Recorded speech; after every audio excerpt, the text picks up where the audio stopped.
Mbona mwanipeleka hekaluni penye utakatifu tena heshima kuu?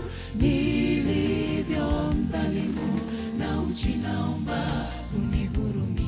Kama ni hukumu mpitishe hapa nje, kama ni mawe mnipige papa hapa, bali siyo mle ndani.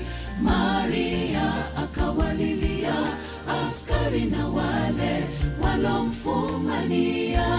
Kama ni hukumu mpitishe hapa nje, kama ni mawe mnipige papa hapa, bali siyo mle ndani.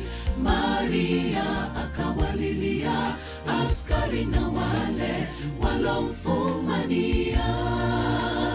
Umehepa maadili ya Mungu na unahepa hekalu la Mungu penye usalama kwako. Enenda tu hekaluni, Yesu akusubiri pale. Hukumu ya mwanadamu haipiti upendo wake Yesu.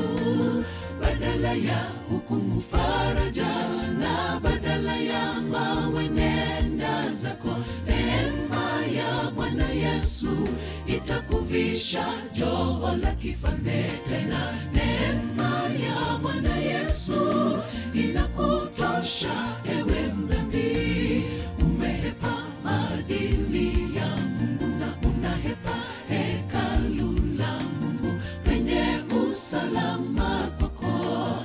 Enenda tu hekaluni, Yesu akusubiri pale.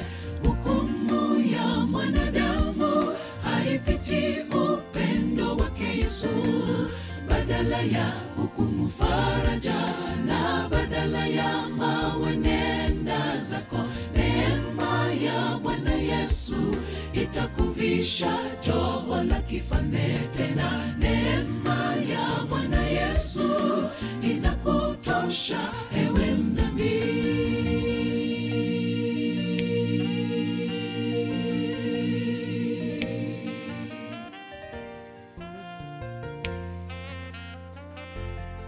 Wakawapeleka watoto kwake Yesu, na kwa utundu wakacheza cheza pale. Bwana wa majeshi kawawekea mikono, mibaraka toka mbinguni juu. Ni unyende toka kwa wanafunzi, nazo kamsa kama za siku hizi. Mwana wa Mungu mmoja akatapo kauli kwenda kwa Bwana wake kwa ukombozi. Azuiliwa na kafiri wa dunia. Umeamua kwenda kwa Bwana Yesu na kuzikiri dhambi uokolewe. Ila ya dunia na unaowaamini wakutia mizungu kwamba hufai. Mkombozi alikuja kwa waovu. Umehepa maadili ya Mungu na unahepa hekalu la Mungu penye usalama kwako. Enenda tu hekaluni, Yesu akusubiri pale.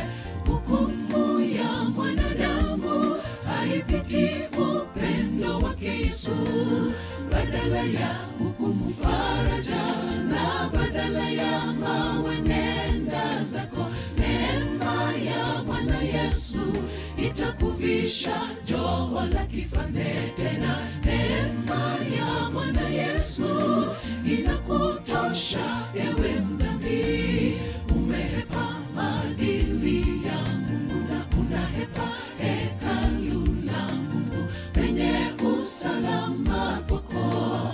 Enenda tu hekaluni, Yesu akusubiri pale.